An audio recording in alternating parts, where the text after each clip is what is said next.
विश्वानि देव सवितर्दुरितानि परासुव यद्भद्रं तन्नासुव। ओम शांति शांति शांति। वसुदेवसुतं देवं कंसचाणूर्यमर्दनं देवकी परमानंदं कृष्णं वंदे जगद्गुरुं। श्री सद्गुरुदेव भगवान की जय। प्रस्तुत श्रीमद् भगवद गीता का तृतीय अध्याय और 27वां श्लोक चल रहा है। यहाँ आत्मा के लक्षण बताते बताते उस लक्षण वाला कैसा होता है और अलक्षण वाला कैसा होता है। जो तत्व को जानता है वो ज्ञानी, और जो नहीं जानता है वो मूढ़। वो मूढ़ कैसा होता है, उसकी क्रिया क्या है, ये यहाँ दर्शाते हैं। प्रकृति क्रियमाणानि गुणैः कर्माणि सर्वशः अहंकार विमूढ़ात्मा कर्तामिति मन्ये। अहंकार विमूढ़ात्मा, भगवान कहते हैं ज्ञानी पुरुष से उल्टा है मूढ़ पुरुष। ज्ञानी कभी कर्म में अपने आप को लिप्त नहीं रखता, कर्म में आसक्त नहीं रखता, कर्म में अहमता नहीं रखता। लेकिन जो अज्ञानी होता है, जो संसार को सत्य मानता है, संसार के लिए रोता है, संसार के लिए हंसता है, संसार के लिए जीता है, ऐसा व्यक्ति वो अपने अहंकार से कार्य करता है और उस कार्य के ऊपर अपना प्रभुत्व अधिकार जमा।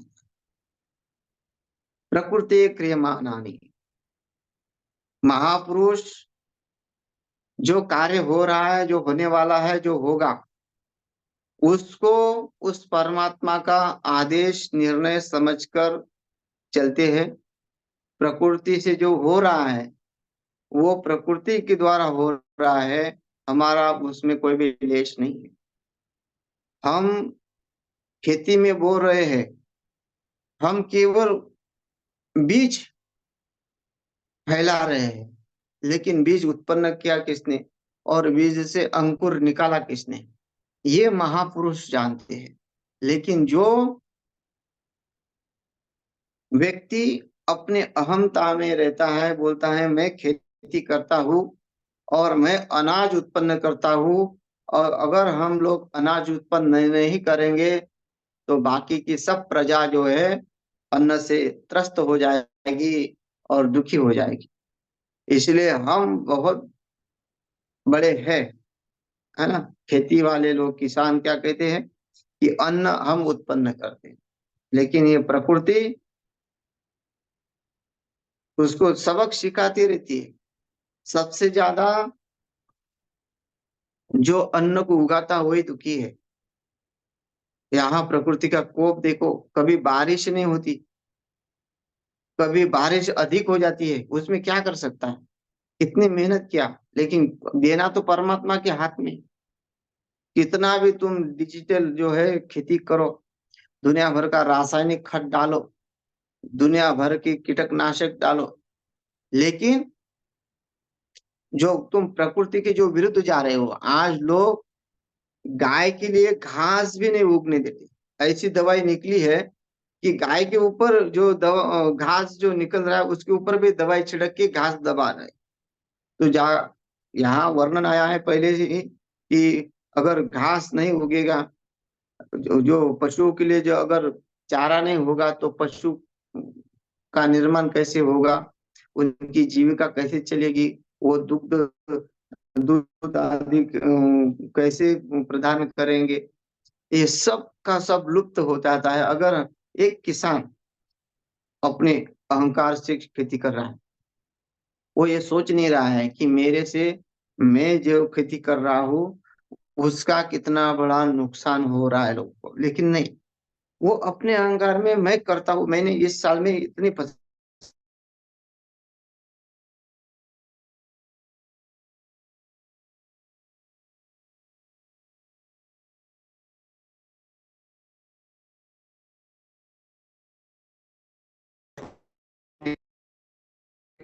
का अभिमान करता, मैं लीडर हूँ, मैं सबका जो है राशन देने वाला हूँ, ये जो वो अपने अहंकार में रहता है, जिसके पास जो अधिकार आए, जैसे प्रजापति के पास अधिकार आया। प्रजापति एक ब्रह्मा का पुत्र है, ब्रह्मा के आदेश के अनुसार चलने वाला है, लेकिन उसने अपने उस यज्ञ पे ऊपर अधिकार जमा रखा है। मैं इस यज्ञ का करता हूँ और जो मैं कहूंगा वही होगा। इसलिए भगवान शिव का अपमान करता है कि मैं जिसको आसन दूंगा वही आसन पे बैठेगा, मेरे मर्जी से आसन लगेगा, क्योंकि मैं यज्ञ का करता हूं। और भगवान ने कह दिया कि भाई तू तो निमित्त मात्र है। प्रजापति का अर्थ होता है कि एक सरपंच, पूर्ण मालिक तो है नहीं, कि वो एक गांव, एक जो है उसके अधीन देवता मानव दानव है, लेकिन उसको वो केवल एक चौकीदार है। वैसे ही हर लोग जहां जहां जो कार्य कर रहे हैं वो एक चौकीदार है। परमात्मा ने वो कार्य दिया हुआ है, लेकिन उन्होंने उस कार्य के ऊपर अपना अधिकार जमा, अपने अहंकार से, कि ये मैं करूंगा, मेरे से होगा, और मैं नहीं रहूंगा तो ये कार्य नहीं होगा। कितना लोग अपना जो अधिकार जमाते हैं, अपना आया तो उसको तुरंत छोड़ छोड़ देंगे, और दूसरा होगा तो उसको लाइन में कितना देर खड़ा रहना पड़ेगा। तो क्यों? वो अधिकार का फायदा उठा रहे हैं। यहाँ इसका अर्थ क्या है? अहंकार विमूढ़ात्मा का अर्थ क्या है? कि जो तुमको कर्तव्य मिला है उसमें तुम्हारा अहंकार आए। अहंकार का अर्थ होता है तुम कर्तापन दिया, तुम्हारे पद का जो कर्तापन तुमने लिया, उसी को मूढ़ कहा गया। कर्ता हम, है ना, अहंकार विमूढ़ात्मा, उसको विमूढ़ कहा गया है, जो बलपूर्वक उस परमात्मा की शक्ति को खींचता है। जहां शक्ति नहीं लगानी चाहिए वहां लगाता है। तो यही प्रकृति के विरुद्ध जाना है। प्रकृति में ऐसा नहीं कि हम हाथ पे हाथ धरे बैठे, नहीं, कार्य कार्य करो, लेकिन उस कार्य को दबाओ मत। यहाँ पहले ही अर्जुन को कहा था सहजम कर्म कौन्तेय, सहज अवस्था में जो हो रहा है हो रहा है हो रहा है, जो अच्छा हुआ वो भी तुमने नहीं किया, और जो बुरा हुआ वो भी तुमने नहीं किया। जो बुरा हुआ सो हुआ, अच्छा हुआ सो हुआ, लेकिन उसमें अगर हम उस बुरा, मेरे से बुरा हो गया, मेरे से ये पाप हो गया, तो उसका अहंकार है, कर्ता का अहंकार। उस कर्ता के अहंकार का जो कर्तापन है वही उसको दुख देने वाला है। और इसलिए यहाँ कहते हैं प्रकृति क्रियमाणने गुणे कर्माणि सर्वशः। यहाँ सब लोग अपने अपने स्वभाव से कार्य कर रहे हैं, हम बिना कारण दुखी हो रहे हैं। यहाँ सत्व रजो और तम गुणे कर्माणि सर्वशः। गुण मतलब पदार्थ, कर्माणि मतलब क्रिया। क्रिया हो रही है, पदार्थ भी यहाँ नित्य नहीं है, पदार्थ नित्य नहीं है। हर कोई वस्तु चक्षु से जो दिखती है वो यहाँ नित्य नहीं है। उसको बोलते गुण, गुण ही कर्माणि सर्वशः, यहाँ आया है। सर्वशः मतलब अहंकार विमूढ़ आत्मा। वो जो विमूढ़ है, वो इसमें सब में अहंकार करता है, बल्कि उसका कुछ भी नहीं है। क्योंकि जो जो है प्रकृति का, वो होने वाला ही है। जो नष्ट होना है वो होना ही है। जो उत्पन्न हुआ है उसको जाना ही जाना है। जिसका ऐसा नहीं कि हमारी आयु जो है कि रुकी हुई है। हमें भाई अभी हमारा बुढ़ापा स्थगित हो गया, लेटर आ गया कि नहीं, और हमने बहुत अनेक अनेक प्रकार के शोध लगाए, लेकिन इस बुढ़ापे को रोकने का कोई अभी तक इंतजाम नहीं। इसमें से जो प्राण निकलता है उस प्राण को रोकने का अभी तक कोई व्यवस्था नहीं हुई। तो हम कैसे कहेंगे कि प्रकृति हमारे हाथ में है और मैं करता हूं। यहाँ नित्य बदल रहा है, कितना भी ब्रह्मचारी रहो, 25-50 तक सुंदरता देखेगा, लेकिन फिर भी उस अवस्था को ढलते ढलते जो है उसकी काया बदल जाएगी। काया में ऐसा परिवर्तन हो जाएगा कि जो था वो खुद नहीं पहचान पाएगा कि मैं यही हूं कर, कि कहाँ उसका यौवन सौंदर्य और कहाँ उसका वो बुढ़ापा जो इतना बदल गया। तो कौन रोक पाया इसको?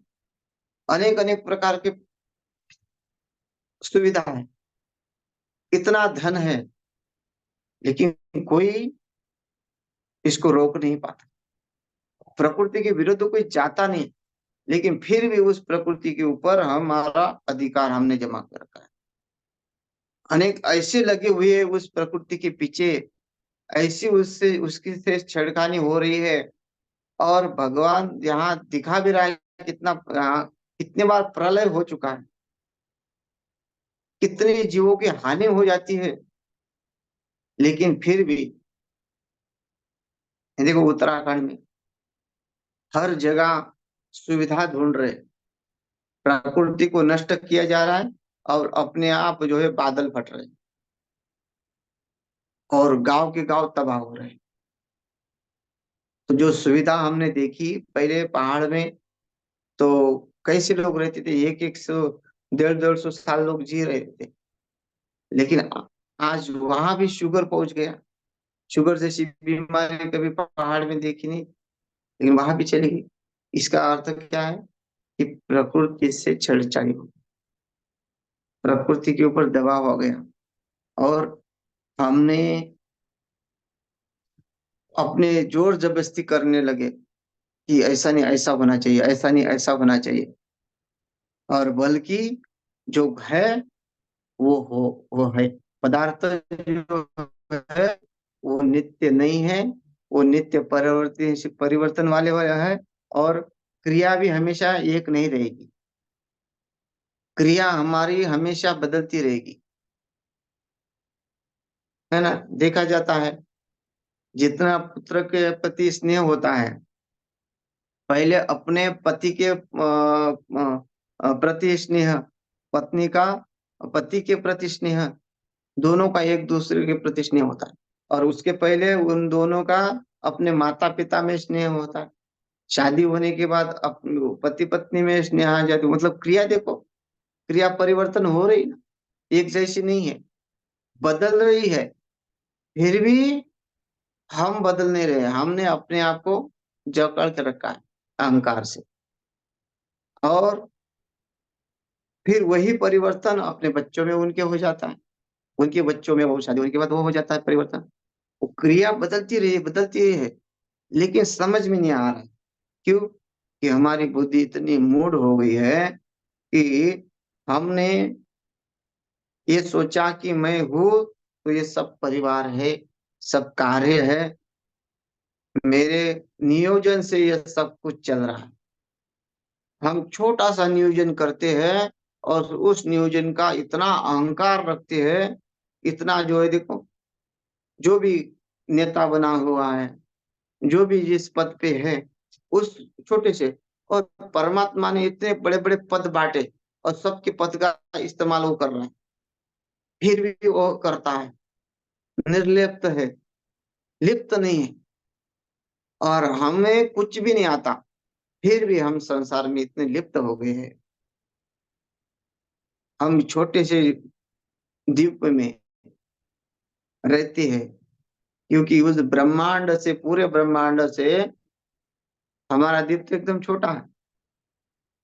और छोटे से द्वीप में भी हम अपने घर का अहंकार, अपने शरीर का अहंकार, अपने गांव का अहंकार, अपने जाति का अहंकार लेके बैठे। तो ये क्या हुआ? तो मूढ़ता होगी, क्योंकि इतना बड़ा ब्रह्मांड है, पता नहीं और कौन से इसका तो कभी कोई विज्ञान शोध नहीं लगाएगा कि कितने गिनती, कि हाँ विज्ञान ने इतनी गिनती कर रखी है कि हाँ इतने इतने इतने अनंत ब्रह्मांड उधर ही, बोलते हैं, अनंत ब्रह्मांड उसके उधर में है। एक एक में पूरा, एक रोम में पूरा जगत स्थित है उसके। तो ऐसा इतना व्यापक होने के बाद भी वो उससे ना सुखी ना दुखी। वो बोलता है मेरा कार्य है ही नहीं है, सब माया आदि का, और माया से मेरा कोई लेना देना है ही नहीं।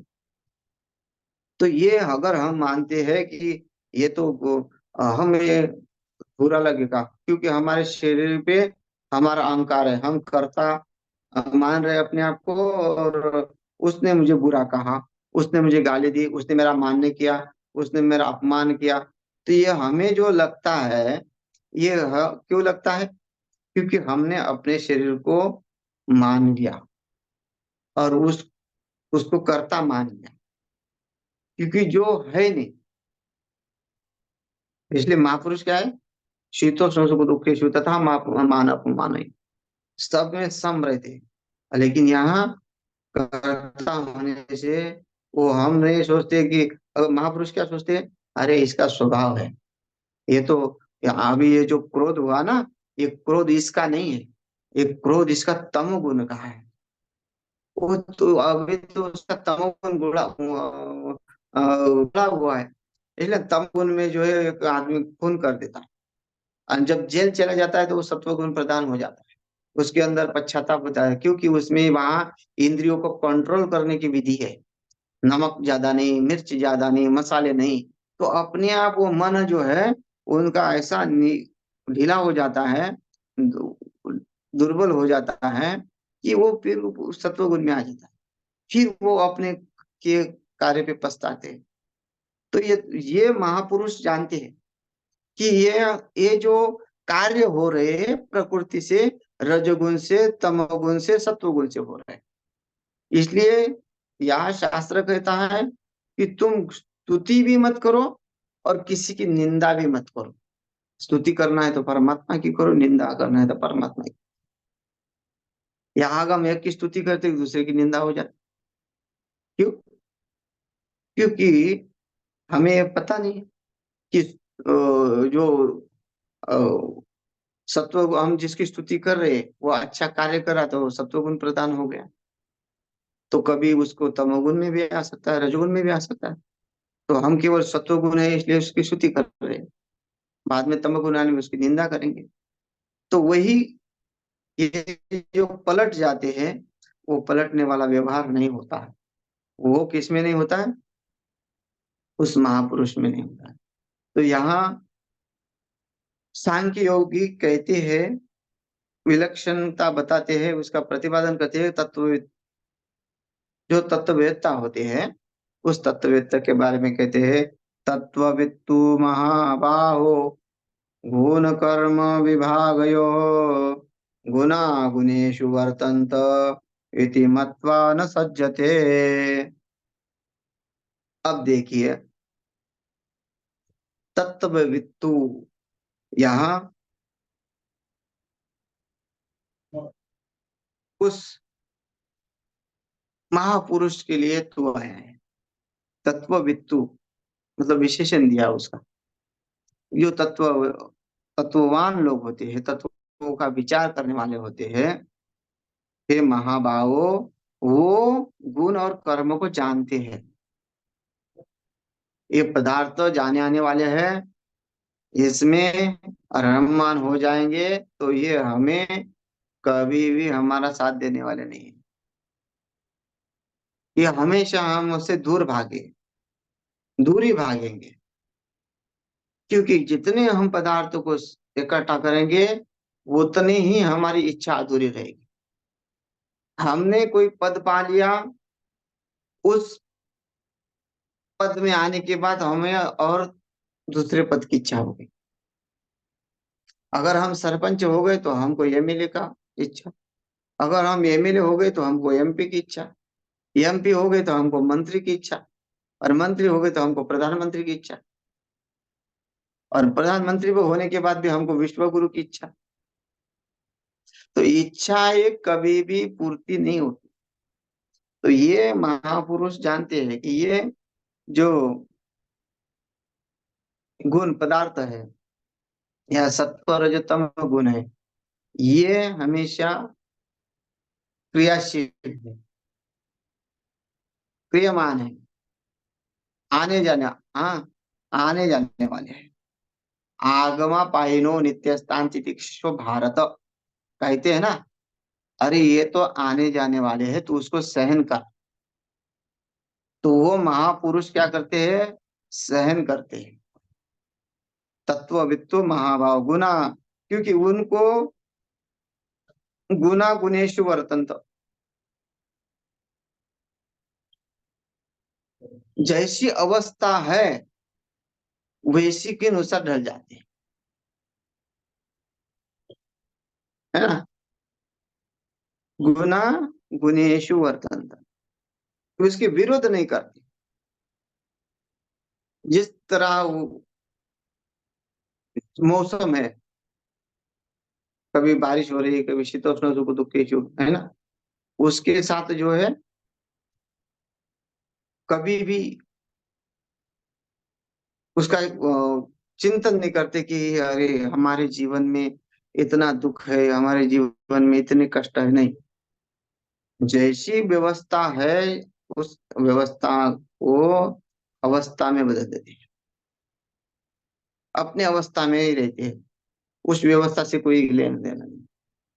चाहे कैसा भी मौसम है, चाहे उनके ऊपर कैसा भी आघात हो, वो अपने स्वरूप को कभी भी हिलने डुलने नहीं देते, अपने स्वरूप से कभी बहिरंग नहीं होते। उनके पास वो क्या है, गुना गुणेशु वर्तन्ते, वो क्योंकि उनकी दृष्टि में नित्य ये जो है ही नहीं, ये हम स्वप्न तुल्य है, इसलिए उसको समझते हैं। गुना गुणेशु वर्तन्ते इति मत्वा न सज्जते, इसलिए उसमें वो आसक्त नहीं होते। जो हो रहा है होने दो, जो हो रहा है अच्छा हो रहा है, जो होने वाला है वो भी अच्छा ही होने वाला है, जो होगा वो भी अच्छा ही होगा, ऐसे विचार वाले। इसलिए लोग बोलते हैं कि इतना बड़ा बाबा है, तो अगर तुम इतने चमत्कार कर सकते हो तो ये आपदा क्यों आती है ना। और भगवान, तुम्हारे अंदर इतनी शक्ति है, तुम्हारे अंदर इतना पावर है, तो तुम्हारा भगवान क्यों अवतार लेता है, तुम ही इस कार्य को समाप्त करो। लेकिन महापुरुष उसमें ध्यान देते नहीं है, क्योंकि उनके लिए तो कुछ है ही नहीं।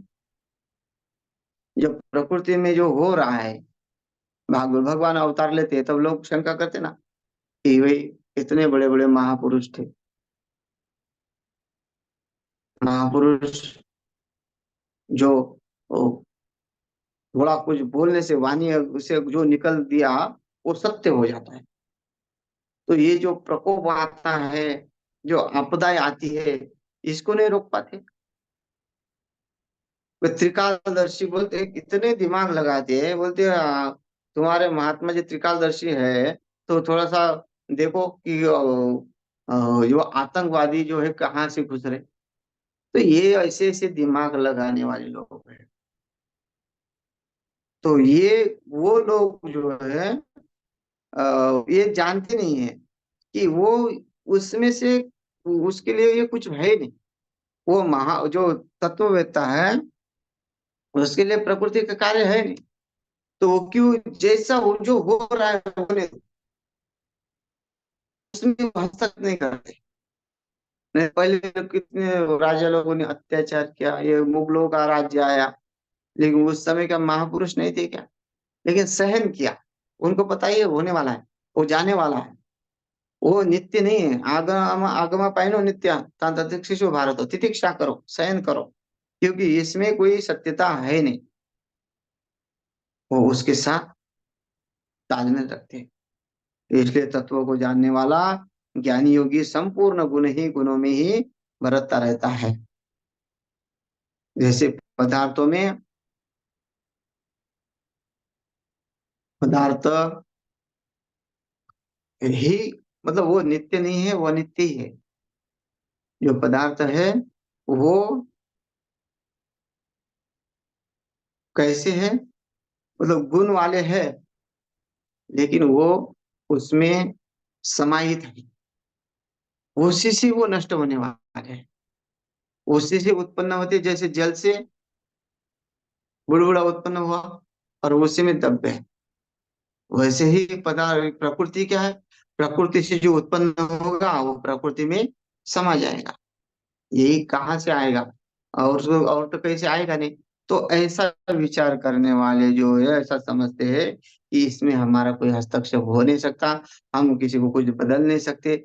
हम सोचते हैं हम जान रहे हैं, हम पढ़ा रहे हैं, हम इसको शिक्षा दे रहे हैं, मेरे कारण वो आगे बढ़ा है। ये सब हमारा अज्ञान है।